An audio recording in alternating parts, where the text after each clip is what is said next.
In many ways, we're the business behind the businesses that make the things that we use every day. Kevin McLaughlin is CEO of Flexo Concepts in Plymouth. 30 years ago, this Massachusetts manufacturer changed the printing world when they invented this polymer blade.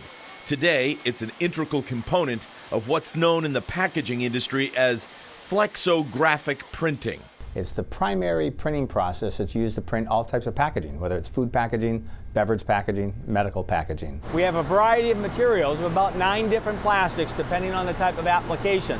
The largest one is a material called ultra-high molecular weight polyethylene, UHMW for short. Thank you. It all sounds so scientific, and it is, but basically, you start out with these engineered rolls of plastic.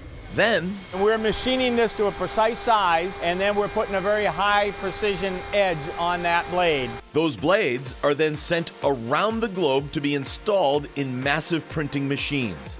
It's the Flexo Concept blades that control the flow of ink, which is imprinted on products that can be found on store shelves everywhere. If you're looking at something like this, there's close to 1,000 companies that are printing these types of products. Even though 40% of their business is outside of the U.S., this is a local company that started here and plans to remain part of the Bay State's ever-growing manufacturing sector.